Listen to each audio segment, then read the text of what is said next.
Greetings, this is the voice of Mr. Yap. Today we're going to talk about the principles of governance, of which there are four. You must remember all four. They are: leadership is key, anticipate change and stay relevant, reward for work, and work for reward. A stake for everyone, opportunities for all. Let us begin with the first principle. Leadership is key. Now, why is it that leadership is key? We need honest and capable leaders to maintain stability in the government, and we need them to make the right decisions. Why is that? It's because a stable government means a stable Singapore, and with that comes peace and progress, and with peace and progress comes wealth and prosperity. Our leaders actually need to have the moral courage and integrity to do what is right and not what is popular with the people. Good leaders have to make decisions that sometimes the people may not be happy with. Some examples are electronic road pricing, something which most Singapore drivers are not happy with, but they fail to realize that without electronic road pricing, there will be more cars on the road and hence more traffic. Something else that some Singaporeans are not happy with is national service, but without national service, Singapore will remain defenseless. So, good leaders are actually selected and they are groomed. And they are groomed so that they are incorruptible. By being incorruptible, they'll win the confidence and respect of the people so that the people will trust the decisions of the government. Anticipate change and stay relevant. We must be open to new ideas and question old assumptions.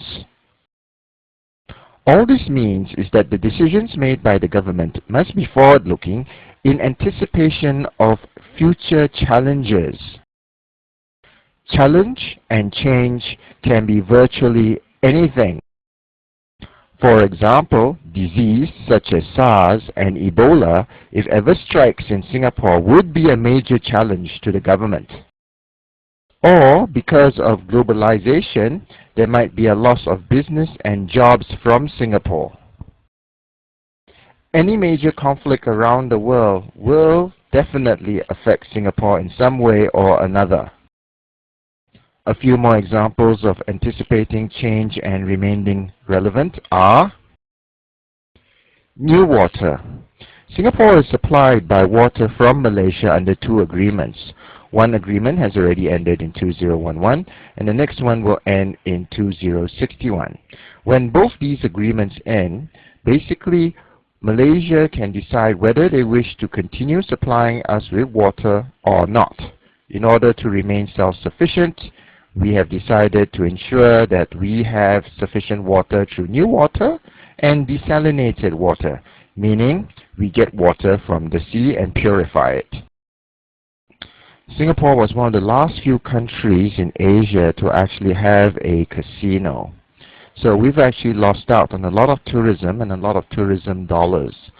By having the integrated resort, we actually hope to catch up and earn tourist dollars as well as getting jobs for Singaporeans. In order to be ready for change, Singaporeans must take some risks. And this is so that they can achieve their goals, upgrade their knowledge and skills, and stay employable in an ever-changing world. Reward for work and work for reward.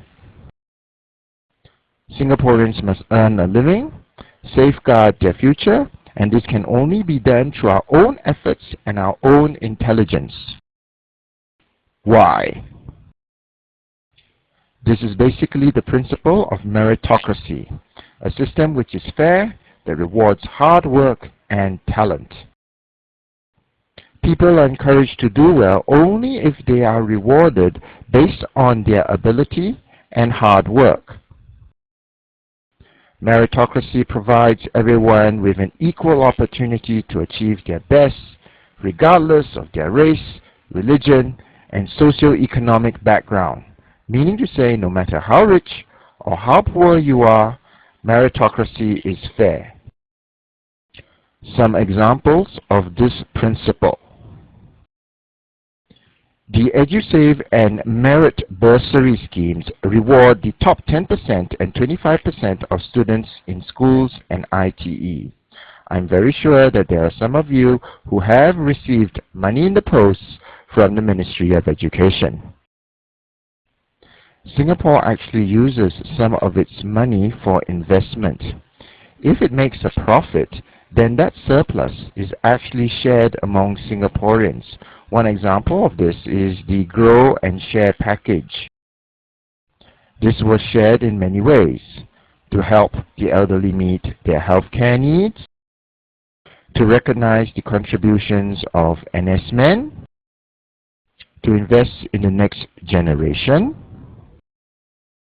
to help lower-income households with living expenses, to reward low-wage workers for work, and generally to share the earnings of the country with all Singaporeans. A stake for everyone, opportunities for all. This principle aims to create an inclusive society where citizens feel a sense of ownership and belonging to the country. Why?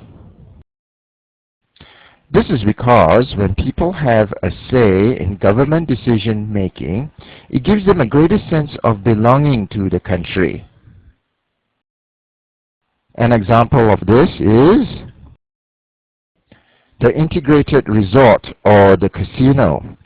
When the government first announced the building of the casino in 2004, many people were actually worried.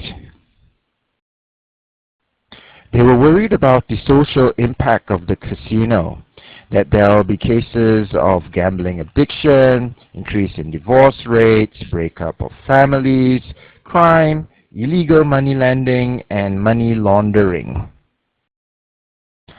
This information is actually not in your textbook, so you do not have to produce it during exams. There were two ways in which the government prevented Singaporeans from getting addicted to gambling. The first one of which is the $100 entry fee to the casino, and Singaporeans must be of a minimum age of 21. The other method was actually the casino exclusion, where certain individuals are actually excluded from the casino. The first one of which is self-exclusion, meaning to say that you register yourself and you cannot go into the casino. Or a family member actually registers you and then you cannot go into the casino. It could be a parent or it could be a husband or wife. Automatic exclusion is in case you are a bankrupt.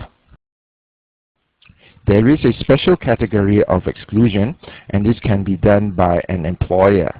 An employer can actually register the foreign worker, and that foreign worker cannot enter the casino. All in all, the integrated resort was a good idea. It actually provided jobs for Singaporeans, and it actually increased tourism to Singapore. And that brings us to the end of the principles of governance. Thank you for listening. This is the voice of Mr. Yap.